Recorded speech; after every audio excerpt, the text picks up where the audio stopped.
안녕하세요. 저는 60대 후반의 여자입니다. 제가 이렇게 글을 보내게 된 이유는 저와 아들이 겪은 어느 모녀에 관한 이야기를 들려드리기 위해서입니다. 그게 뭐 좋은 일이라고 떠들어대냐 주책이라고 하시는 분들이 계실 수 있지만 혹시나 이 사연을 들을지도 모르는 악독하고 사악한 두 모녀에게 자기들이 한 짓이 어떤 일인지 그리고 인과응보라는 게 무엇인지 정확히 알려주고자 글을 적게 되었어요. 저에게는 세상 그 무엇과도 바꿀 수 없는 소중한 아들이 하나 있습니다. 30대 중반에 들어선 아들 녀석은 열악하고 불우한 환경에도 불구하고 의사가 되었어요. 항상 아들에게 하는 말이지만 저는 죽는 그날까지도 아들이 제게 준 사랑과 희망을 다 갚지 못할 것 같습니다. 그만큼 저는 아들에게 부모로서 해주어야 할 것들을 많이 해주지 못했어요.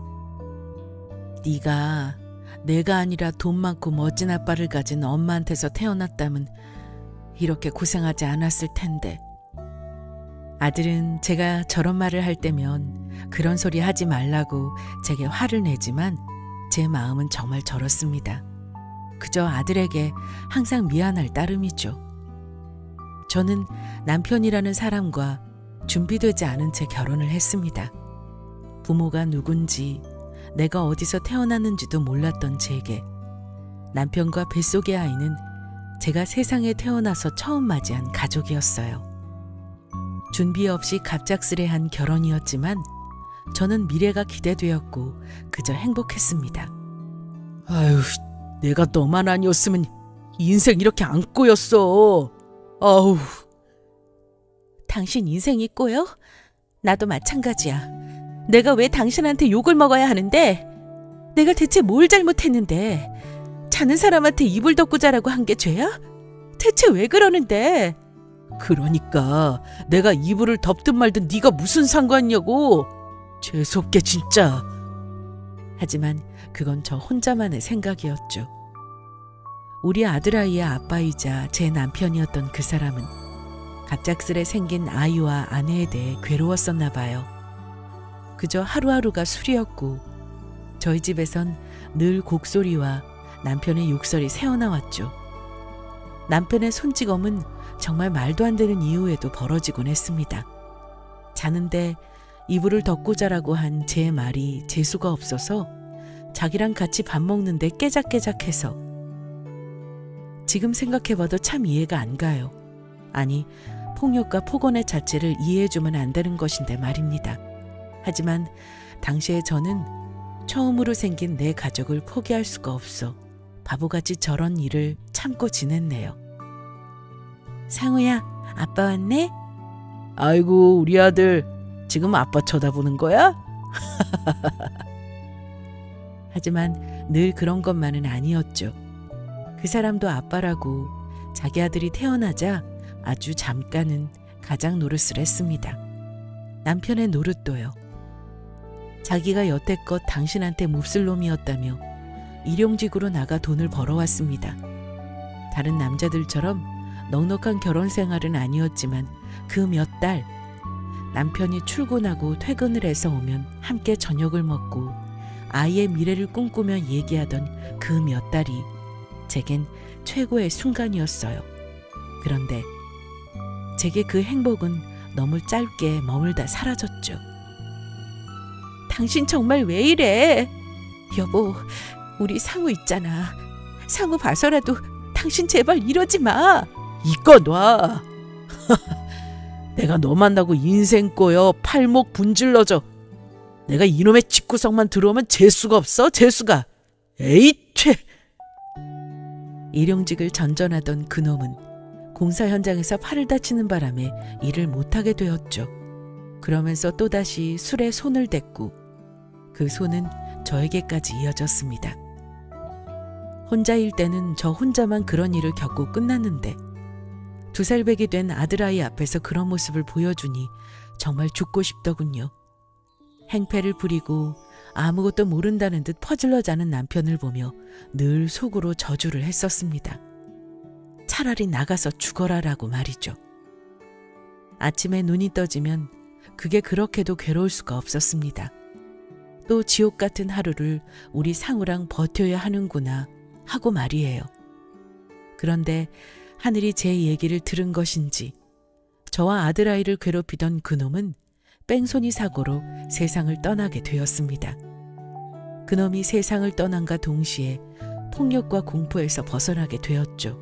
하지만 그와 동시에 저와 아들 둘만이 세상에 남게 되었습니다. 맑은 눈동자를 끔뻑거리며 저 하나만을 바라보고 있는 아들아이를 보는데 무서울 것이 없더라고요. 저는 내 자식을 위해서 악착같이 일을 구했어요. 바느질 일을 시작으로 이 가게 저 가게 전전하며 식당 일도 마다하지 않았죠. 그렇게 하루 벌어 하루를 살아가는 세월을 보내던 중 저는 가끔 일을 돕던 식당 가게 주인의 추천으로 가정부 일을 하게 되었습니다. 이쪽에서 생활하면 되고요. 우리 아들 녀석의 아침은 먹지 않지만 점심 저녁은 집에서 해결해요. 점심 저녁에 신경 써주세요. 네, 그럼요. 걱정 마세요, 사모님. 제가 들어가게 된 곳은 병원 원장의 집이었습니다. 지금의 대학병원들처럼 큰 곳은 아니었지만 그래도 동네에서는 꽤 크다고 불리는 병원이었죠. 여러 과목을 한 번에 보는 그런 병원 있잖아요. 나름 동네 종합병원이었어요. 2층짜리 건물로 지어진 신축 병원이었죠. 제 기억으로는 그 당시 원장의 나이가 꽤 젊었었던 걸로 기억해요. 30대 중반? 그 정도 되었을 겁니다. 혼자 사는 아들을 위해 어머니가 가정부를 구해준 것이었죠. 상주 가정부로 말입니다. 저에게는 그만한 조건이 없었어요. 아들아이를 안전한 곳에서 키울 수 있다면 그곳이 어디든 저는 마다하지 않았기 때문입니다. 그곳에서의 생활은 정말 좋았어요. 제가 체구는 작았지만 손도 빠릿빠릿하고 부지런한 탓에 집안일이며 음식도 척척 해냈죠. 그 탓에 월급도 늘 후하게 받았습니다. 아주머니, 이거 이번에 우리 병원에 들어온 선물인데 아이들 과자 세트도 있길래요. 상우 주면 좋아할 것 같아서요. 아이고, 감사합니다, 원장님. 매번 이렇게 감사해요. 젊은 나이에 성공을 했음에도 불구하고 원장님은 참 겸손하고 배려심 깊은 분이었습니다. 선물이라도 들어오면 우리 아들 녀석이 먹을 만한 것들을 챙겨주었다 준다거나 명절이면 제게 꼬박꼬박 보너스도 챙겨주었죠. 그렇게 지내다 보니 돈도 많이 모을 수 있었어요. 좋은 집은 아니었지만 아들아이와 지낼 작은 전셋집을 구할 만큼은 모았습니다. 몇 해만 더 있다가 집을 구해 나가자는 생각은 했었는데 원장의 결혼으로 인해 저는 거의 반강제적으로 집을 구해야 했습니다. 원장이 결혼한 그 여자, 제가 20년 가까이 사모라가 불렀던 그 여자가 정말 엄청난 사람이었기 때문이죠. 아주머니, 그만하시고 좀 쉬세요. 예? 아, 네. 그 사모라는 여자는 원장이 있을 때면 아주 세상 상냥한 천사가 따로 없었습니다. 제게 아주머니 아니면 여사님이라는 호칭까지 써가며 깍듯이 대했죠. 그러나 그건 딱 원장이 집에 있을 때까지만이었어요. 사모의 남편, 원장이 출근하고 나서부터 귀가 전까지 저는 사모에게 계속 시달려야 했습니다. 아줌마, 내가 커피 탈 때 설탕량 맞추라고 몇 번을 말해? 지난번에 사모님이 말씀해 주신 대로 넣은 건데요. 아줌마, 또 이러네. 내가 몇 번 말했죠? 일단 내가 뭐라고 하면 죄송합니다. 사과 먼저 하라고. 아, 이래서 무식한 사람들이랑은 대화가 안 된다니까. 됐으니까 이거 아줌마가 마시든 갖다 버리든 알아서 하고 커피 다시 타와요. 뭐 이런 대화는 일상이었어요. 아줌마라고 악을 쓰다시피 소리를 지르며 저를 불러댔고 뭐가 마음에 안 든다, 말대꾸 하지 말아라. 아주 그냥 자기가 상전이었습니다. 거기다 더 가관인 게 뭐였는 줄 아시나요? 어머, 웬일이야? 몇 점이나 난 거야? 그 여자요. 툭하면 친구들인지 뭐 동네 양아치인지 하는 인간들을 집으로 불러들여 노름판을 벌였습니다. 원장의 병원이 집이랑 매우 가까운 거리여서 티나지 않게 자기 지인들을 끌어들이려 몰래 차고 문을 열어서 들어오게 하고 아유, 아주 난리가 아니었어요. 야, 담배는 밖에 나가서 피라니까. 집에 냄새 배면 바로 들통나. 아이고, 알았습니다, 사모님. 그 무리 중에는 남자들도 몇 있었어요. 집안에서 담배 피우면 냄새 밴다. 그럼 들킨다라며 정원 구석에 재떨이까지 만들어 두었죠. 원장이 불쌍하고 안타까웠지만 저로서는 어떻게 할 도리가 없었습니다. 그저 가정부에 불과했으니 말이에요. 아줌마, 여기 먹을 그것 좀 가져와 봐요. 아니, 몇 번을 오는데 감각껏 알아서 음식 좀 내와야지 말이야. 그래서 어디 논팽이라도 만나겠어? 야, 저 아줌마 애까지 있어서 누구 만나려도 못 만나. 한 60 먹은 노인네나 돼야 만나겠지. 이야, 아줌마 애도 있었어? 아들이야, 딸이야? 아들이면 내가 아줌마랑 아들 걷어줄 생각이 있는데. 어디 우리 아들 얼굴 좀 봅시다. 사모의 양아치 무리는 와서 노름만 하고 가는 것이 아니었어요. 몇몇 인간들은 제게 무리한 말을 한다거나 치근덕거리기까지 했죠. 사모라는 여자는 그 꼴을 보면서 좋다고 깔깔거리고 웃기나 했댔습니다. 다른 건 다 참아도 우리 아들을 걸고 넘어가는 건 참을 수 없더군요. 뭐라고요? 지금 뭐라고 했어요? 무슨 동네 건달도 아니고 어디서 반말이나 찍찍해대고 말이야. 네 인생이나 똑바로 걷어. 어디서 남의 아들을 걸고 넘어져? 재수가 없으려니까 진짜. 어머, 아줌마, 지금 뭐 하는 거야? 어? 사모님도 그러는 거 아니죠? 똑같이 자식 있으신 분이. 저 당시에 사모는 임신 중이었어요.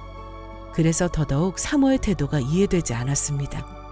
뱃속에 아이까지 있는 사람이 같은 엄마로서 이렇게 하는 거 아니라며 저는 쏘아붙였어요. 당장 그만두게 된다고 하더라도 우리 아들을 걸고 넘어지는 건 참을 수 없었기 때문입니다. 저와 사모가 언성을 높여가며 싸우던 그때였어요. 당신들 누구야? 지금 남의 집에서 이게 뭐 하는 짓이야? 여보! 급하게 필요한 것이 있어 집에 전화했는데 아무도 받지 않자 원장이 집에 찾아온 것이었죠. 그렇게 자기 아내라는 여자가 1년여 가까이 자신 모르게 도박판을 벌여온 것을 두 눈으로 보게 된 것이었고요. 당연히 사모의 양아치 친구들은 원장에 의해 쫓겨났고 사모는 무릎까지 꿇어가며 싹싹 빌었어요. 여보, 내가 정말 잘못했어. 내가 당신 만나면서 사모님 소리 듣고 하다 보니까 정신이 어떻게 됐었나 봐. 내가 정말 잘못했어요. 우리 아이 봐서라도 한 번만 용서해줘. 사실 원장만 몰랐을 뿐 원장네 부부를 본 사람들은 누구나 한마디씩 했어요. 저 집은 여자가 아주 구렁이가 따로 없다. 까딱했다가는 남편 재산이고 뭐고 여자가 꿀꺽할 것이다 등등. 사모가 원장과 결혼한 이유가 돈 때문이라고 했죠. 제가 봐도 그랬습니다. 사모의 언행이며 주변 사람들을 보면 그 여자가 보통이 아닌 삶을 살아왔다는 것을 알 수 있었어요. 어쨌든 사모는 몇 날 며칠을 비일고 난 후에 원장의 냉대에서 벗어날 수 있었습니다. 상호 어머니, 이 사람이 한 행동 제가 대신해서 사과드립니다. 정말 죄송합니다. 저희 집안 관리를 상호 어머니 아니면 누가 해주시겠어요? 당신 뭐해? 얼른 사과 안 해? 미안해요. 아니, 죄송해요, 아주머니. 제가 너무 무례했어요. 제가 일을 그만두겠다고 하자 원장은 제게 자신이 대신 사과까지 했습니다. 저는 몇 번을 그러지 마시라고 함께 머리를 숙였죠. 사과할 사람은 따로 있는데 원장님은 그저 죄송하다며 사과했습니다. 끝까지 고개를 숙이지 않던 사모도 자기 남편이 쓴소리를 하고 나서야 제게 사과를 했죠. 그때가 그 여자를 만나고 처음 듣는 존댓말이었어요. 사실 사모를 봐서는 진작에 때려치우고 싶었지만 원장님이 그동안 마음 써준 걸 생각하면 쉽게 나올 수 없었죠. 돈도 돈이었고요. 그렇게 한바탕 큰 소동이 나고 난 후에야 드세던 사모는 한풀 꺾이는 것 같았습니다. 실제로 친구들을 불러 줄기차게 해대던 도박도 뚝 끊은 듯 했어요. 태교에 전념할 것이라며 교양 공부 같은 것에 몰두했습니다. 나름 평화롭게 시간이 지나가는 듯 했어요. 물론 개벌은 남 못 준다고 사모의 개념 없는 발언이나 은근히 저를 무시하는 행동은 지속하였지만 전에 비하면 지날만 했습니다. 저도 돈을 모아서 상조 가정부가 아닌 출퇴근을 할 수 있게 되었고요. 그때가 저희 아들 나이 8살 때였습니다. 아이가 태어나고 8년 만에 처음으로 아이와 저를 위한 집이 생겼죠. 허름한 집이었지만 아이와 저는 그저 행복했습니다. 상우야, 학교 다녀와서 민정이네 집에 있으면 엄마가 데리러 갈게. 엄마, 저녁에 봐. 나 민정이네서 잘 놀고 있을게. 씩씩하고 속 깊은 우리 아들 녀석은 겨우 8살인데도 생때 한 번 놓지 않고 늘 제게 활짝 웃어주었습니다. 워킹맘을 하고 계시는 엄마들이라면 공감하시겠지만 일하는데도 아이 생각에 마음이 저릿해올 때가 많잖아요. 아들이 활짝 웃어 보일 때면 그 저릿한 마음이 배가 되어 마음이 찢어질 듯 아팠습니다. 아줌마, 나 주스. 사모 집에서 그 딸아이를 돌볼 때면 더더욱 우리 아들 생각이 났어요. 그 아이는 저희 아들과 3살 차이가 났죠.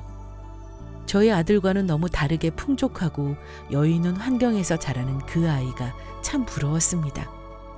그런데 한편으로는 내가 자식을 잘 키웠구나 하는 생각에 원장님이 불쌍해지기도 했었네요. 훌륭하고 인지한 자신의 아버지와는 달리 원장의 딸아이는 참 별로였습니다.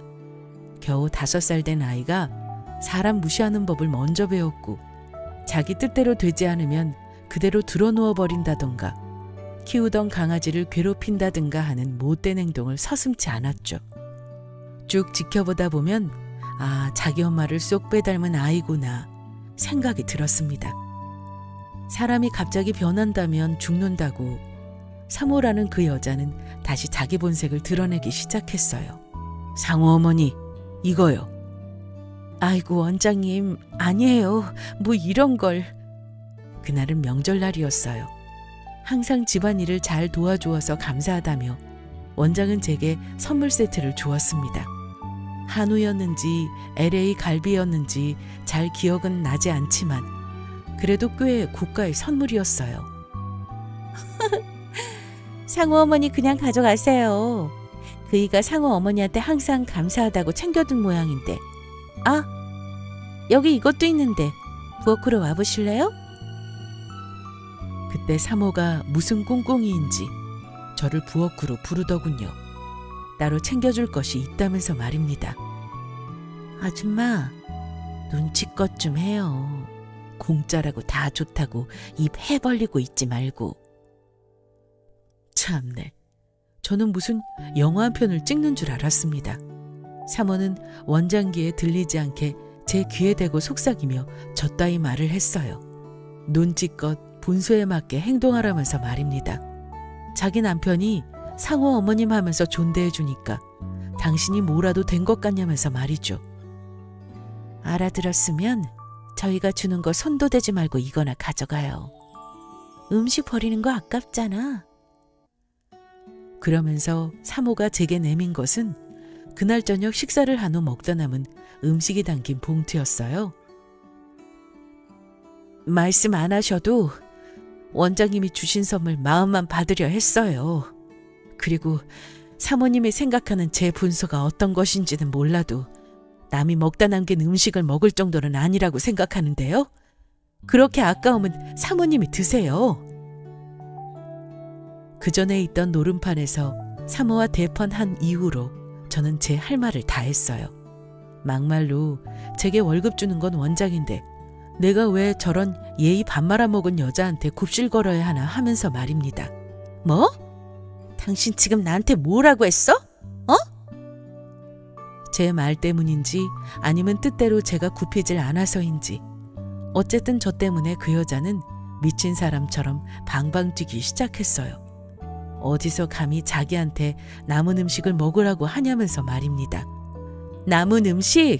그거 아까우면 당신 먹으라고. 나는 남은 음식 먹기 싫어. 그러니까 아까우면 당신이나 먹으라고. 야, 너 미친 거 아니야? 너 잘리고 싶니? 어떻게 네 아들이랑 길바닥에 나앉게 해줘? 말씀드렸죠? 제가 저 하나 건드리는 건 그러려니 해도 저희 아들 걸고 넘어지는 건 절대 못 참는다고요. 그 정신 나간 여자가 저희 아들을 걸고 넘어지는데 저도 눈에 뵈는 게 없더라고요. 그동안 사물합시고 그래도 존중해줬는데 이판사판이라는 마음으로 그 여자한테 똑같이 해주었습니다. 나는 내 돈으로 산 내 집이라도 있지. 너는 남편 뒤로 돈이나 빼돌리면서 사는 게 그렇게 당당해? 어떻게 하면 남편 돈 더 빼돌릴까 생각할 시간에 네 딸 자식 교육이나 잘 시켜. 사모의 딸, 그 아이는 정말 예의며 사람에 대한 존중이라고는 눈꼽만큼도 없는 아이였습니다. 툭하면 거짓말로 사람들을 힘들게 했어요. 집에 있던 기사님을 모함해 잘리게 하는 예도 있었죠. 저한테도 툭하면 우리 엄마가 아줌마처럼 가정부가 아니어서 너무 좋다고 얘기했습니다. 아줌마 아들은 엄마가 가정부라 창피할 것 같다면서 말이죠.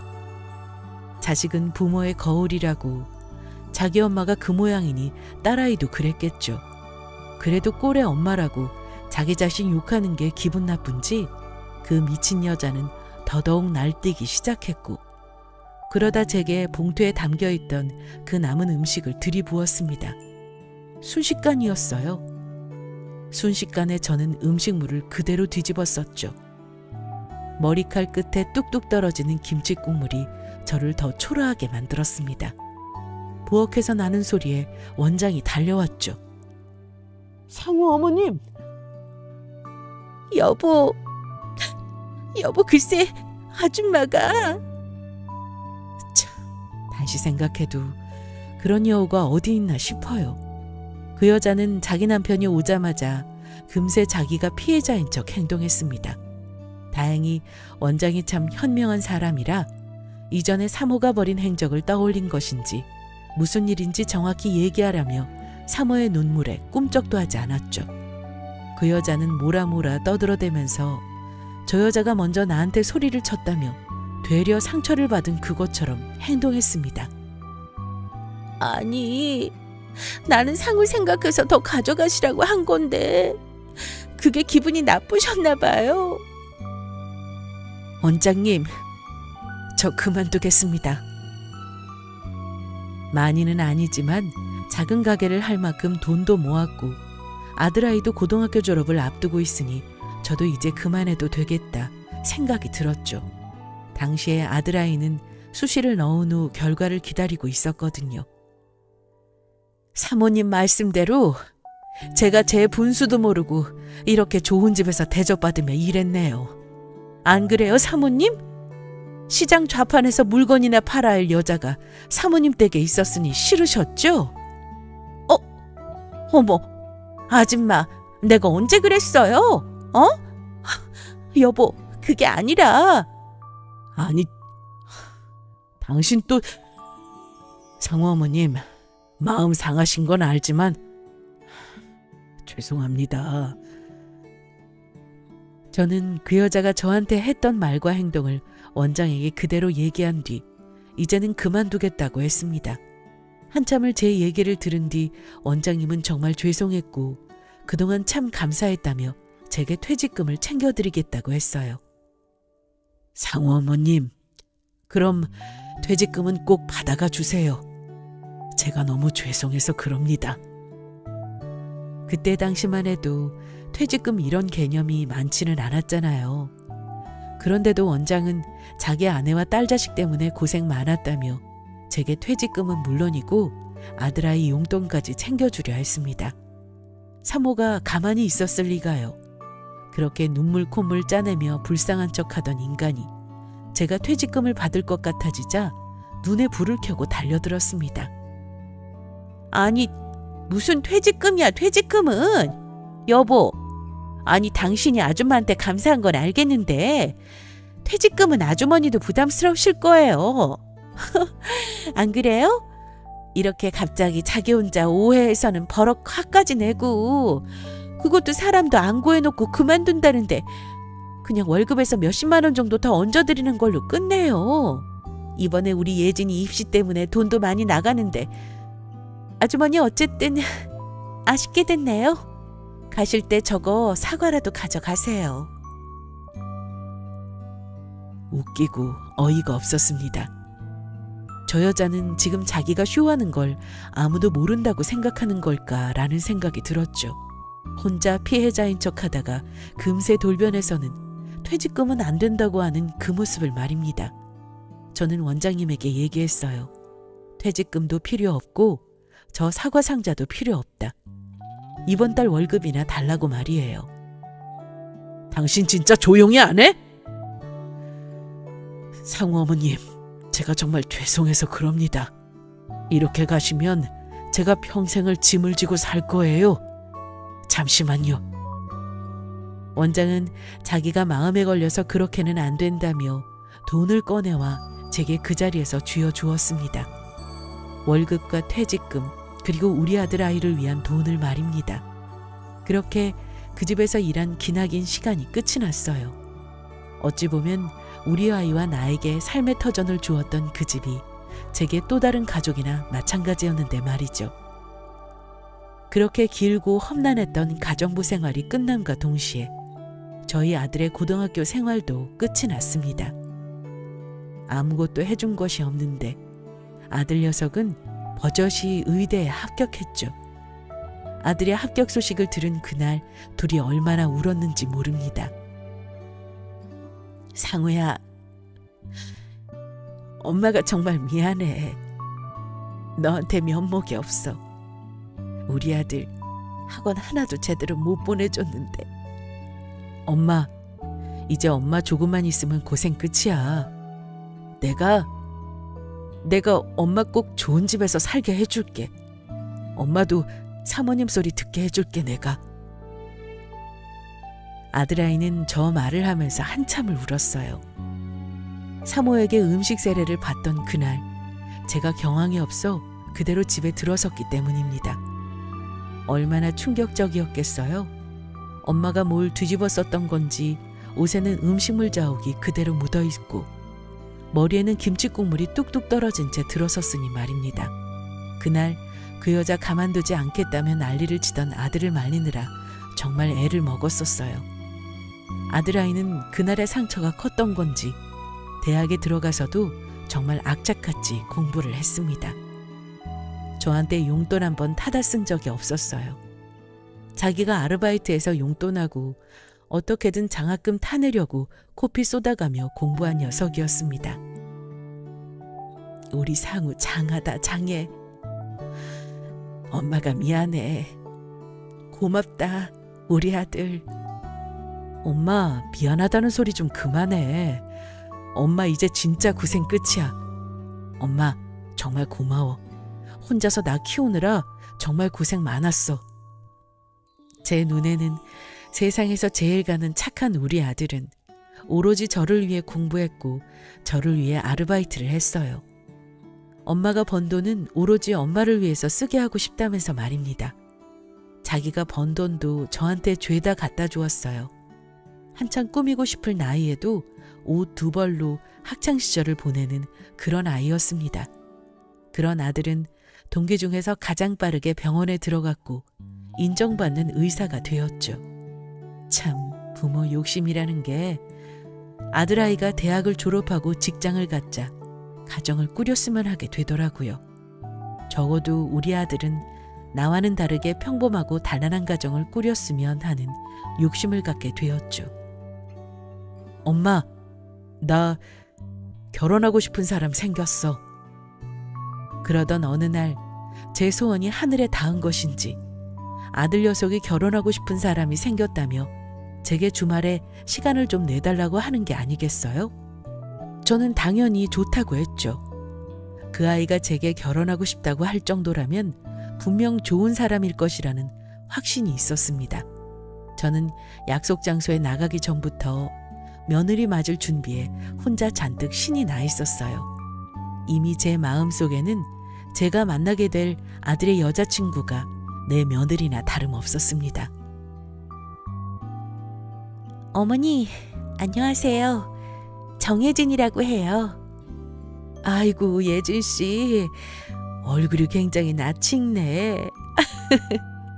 가족이 될 사이여서 그런가? 참 눈에 익다. 분명히 처음 보는 아가씨인데 아들의 여자친구는 참 익숙한 얼굴이었어요. 요즘 젊은 사람들 다 비슷하게 생겨서 내가 착각하나 보다 하고 말았지만 집에 돌아와서도 한참 동안 생각이 나는 익숙한 얼굴이었어요. 제가 처음 본 아들의 여자친구는 참 싹싹하고 밝은 사람이었죠. 그 친구를 보는 내내 단란한 가정을 꾸릴 우리 아들의 미래가 떠올라 참 흐뭇했습니다. 이미 아들의 여자친구 집에서는 저희 아들을 사위로 생각하고 있었고 저 역시 결혼에 찬성이었기에 결혼 준비는 일사천리로 진행되었어요. 아이고, 이거 왜 이렇게 떨리니? 아휴, 아들, 엄마 어때? 나 참, 엄마 아주 예쁘고 충분히 고상해 보여. 걱정하지 마. 그래도 처음 뵙는 건데. 저기 상우야, 그쪽에서 정말로 너 아빠 안 계신 거. 아유, 걱정도 많아. 다 알아. 내가 다 설명해 드렸고 예진이 집도 아버지 돌아가시고 나서 어머님이 3년 전쯤 재혼하신 거잖아. 그러니까 그런 거 하나도 신경 쓰지 마. 어떻게 신경이 안 쓰이나요? 아무리 세상이 변했다 해도 부모 마음이 그게 아니더라고요. 누구보다 예의 있고 성실하고 바르게 키웠다 자부할 수 있는 내 아들이지만 혹시나 아빠 없이 자라서 안 된다는 소리를 들을까 봐 상견례 자리로 향하는 그날 참 마음이 불편했습니다. 상견례 장소에는 저와 아들이 먼저 도착했어요. 차라리 일찍 도착한 게 다행이다 싶었죠. 너무 긴장되어서 화장실을 몇 번이나 왔다 갔다 했었거든요. 몇 번을 다녀오고 난 후에 겨우 진정이 되었죠. 숨을 돌리고 있는데 똑똑똑 노크 소리와 함께 아들의 여자친구 그리고 사돈이 될 사람들이 들어섰습니다. 지금도 그날의 그 장면을 잊지 못하고 있어요. 왜냐고요? 어머니 잘 지내셨어요? 아유 그럼 아이고 안녕하세요. 상우 어미 되는 사람입니다. 안녕하세요. 예진이 엄마예요. 어머. 사돈될 그 사람의 얼굴을 처음 제대로 본 순간 저와 그 사람 둘 다 그대로 얼어붙고 말았어요. 상우 엄마? 아이고 나 참. 그 사람은 다름 아닌 저를 그토록 무시하고 괴롭혔던 원장의 사모였어요. 왜 이렇게 낯이 익나 했더니 그 싹수 없고 버르장머리 없던 사모의 딸, 그 아이가 아들의 여자친구였던 거죠. 상황을 보고 뭐라 자기 엄마와 얘기를 주고받던 그 여자아이는 순식간에 얼굴이 사색이 되었고 아무것도 모르던 저희 아들은 눈만 끔뻑이며 무슨 일 있는 거냐며 제게 물었죠. 아이고 박서방 무슨 일은 무슨. 아이고 사돈 우리가 인연이긴 한가 봐요. 이렇게 다시 만나고. 저를 그렇게나 무시했던 그 여자는 제게 사돈거리며 예의를 갖추기 시작했죠. 우리가 이렇게 다시 만나는 건 인연이다. 어쩜 아들을 이렇게 잘 키웠냐면서 말입니다. 그 여자와 그 여자의 딸이 어떤 사람이라는 걸 알았기에 저는 그 결혼을 두고 볼 수만은 없었어요. 아들에게는 미안했지만 이번만큼은 아들의 선택을 응원해 줄 수 없었죠. 상우야, 엄마는 너 이 결혼하는 거 반대다. 죄송합니다. 먼저 일어나 볼게요. 아이고 사돈, 어이 잠깐만요. 정말 다 지난 일 같고 이럴 거예요? 아니 애들이 무슨 죄가 있어요. 우리도 좋게 지냅시다. 다 지난 일? 그래요? 그쪽은 다 잊었겠죠. 그런데 나는 아닙니다. 나는 우리 아들 그쪽 집안에 장가 보낼 생각 없어요. 상우야 가자. 엄마! 엄마! 대체 왜 그러는 거냐며 제게 묻는 아들에게 이 결혼은 절대 안 된다며 저는 집으로 향했어요. 아들 역시 일단은 저를 따라 나섰죠. 엄마, 대체 무슨 일인데 그래? 어? 갑자기 이러면 예진이 얼굴을 내가 어떻게 봐? 상우야, 엄마가 정말 미안한데 네 엄마를 평생 원망해도 좋은데 너 그 결혼 안 돼. 절대 그 집안이랑 엮일 생각도 하지 마. 그 말을 하면서도 과거의 일이 떠올라 손이 덜덜 떨리기까지 했습니다. 그때 겪은 치욕과 수치스러움이 화르륵 올라왔죠. 겨우 진정을 하고 아들 녀석에게 그 여자가 누구고 네가 만나는 그 여자애가 누구의 딸이며 나한테 어떻게 했는지 다 얘기해 주었어요. 이야기가 길어질수록 아들의 표정은 넋이 나간 듯 했습니다. 엄마, 나 이 결혼 안 해. 엄마가 미안하다. 평생을 너한테 도움을 못 주네. 엄마 때문이 아니고 나 때문에 안 하는 거야. 그러니까 엄마가 미안해할 거 없어. 우리 엄마한테 그렇게 한 사람들이랑 내가 왜 엮여? 난 절대 안 해. 제 이야기를 다 들은 아들은 그 결혼을 하지 않겠다고 했어요. 자기가 미치지 않고서야 그런 사람들이랑 엮이고 싶지 않다고 말입니다. 아들이 그 말을 하는데 자기 속도 속이 아니었겠죠. 사랑했던 여자였을 텐데 자기 속은 오죽했겠습니까? 상황을 받아들이기 힘들었을 것이고 그것을 결정하는 데 있어 참 괴로웠을 거예요. 상우 씨 나야. 문 좀 열어봐. 어머니. 그때 어떻게 찾아온 건지 두 모녀가 저희 집을 찾아왔습니다. 사돈, 명자씨. 아유, 잠깐 얘기 좀 해요. 오해가 있으면 풀어야지. 오해라니. 그 여자는 지난 과거 일이 제 오해라고 했습니다. 엄마, 그냥 무시해. 내가 알아서 정리하고 돌려보낼게. 아니야, 상우야. 오해라잖니. 한번 들어봐야지. 저를 말리는 아들을 뿌리치고 현관문을 열었습니다. 두 모녀는 멋쩍은 표정을 한 채 제게 선물 꾸러미를 내밀었죠. 한우 세트가 유독 눈에 띄더군요. 참 씁쓸했습니다. 어머니, 엄마한테 얘기 들었어요. 저는 기억이 잘 나질 않는데 제가 예전에 못되게 군 게 있다면 정말 죄송해요.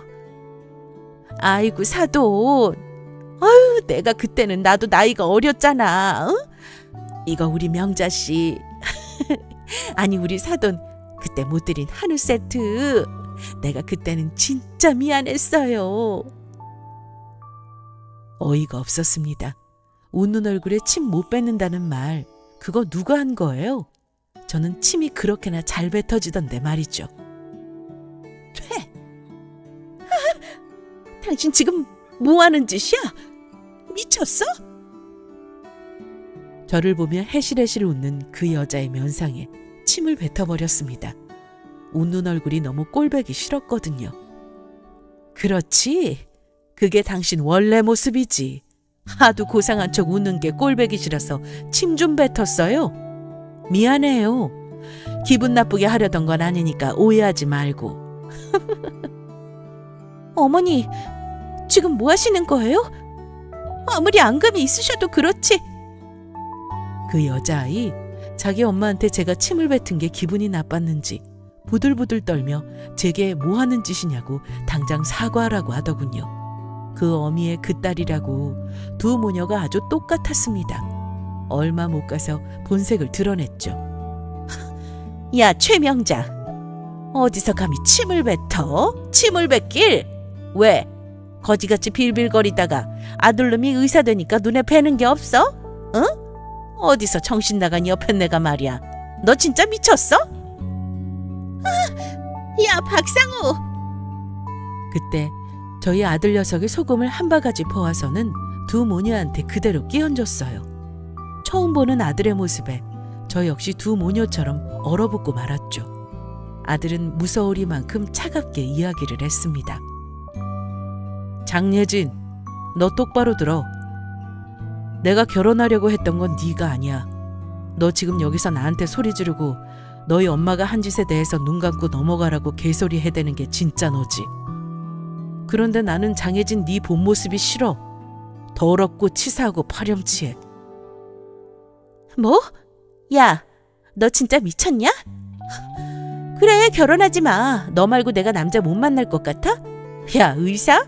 의사고 변호사고 나 얼마든지 만날 수 있어. 왜 이래? 그래, 그럼 잘 됐네. 우리 결혼 없던 걸로 하는 거다. 나 다 녹음했어. 나중에 와서 나한테 딴 말하지 마. 엄마, 우리 들어가요. 아들 녀석은 정말 차갑게 그 관계를 정리해버렸어요.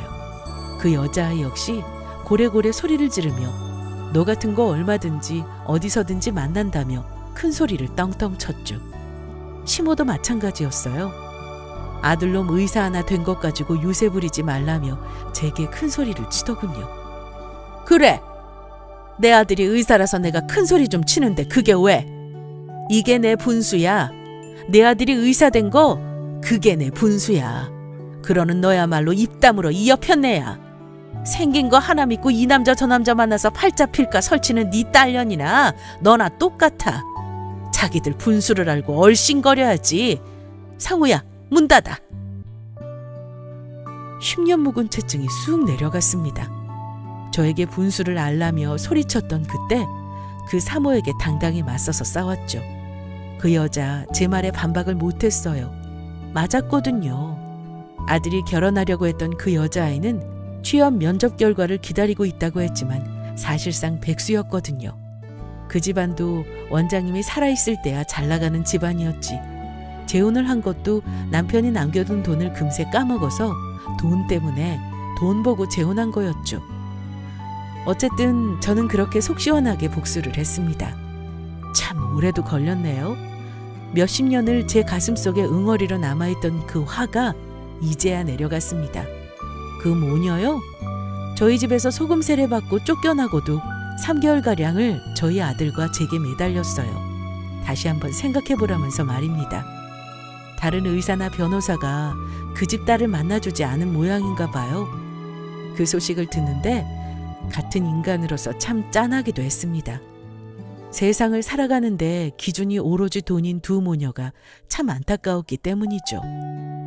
여러분, 저의 첫 사연은 여기까지가 전부입니다. 태어나서 처음으로 이렇게 긴 글을, 그것도 내 이야기를 적어보았네요. 재밌기도 했고 내 인생을 돌아보니 서글프기도 했습니다. 그래도 이렇게 누군가에게 내 이야기를 하고 나니 속이 시원하네요. 길고도 길었던 제 이야기를 들어주어서 참 고맙습니다. 모두들 좋은 하루 되시고 행복한 삶을 살아가세요.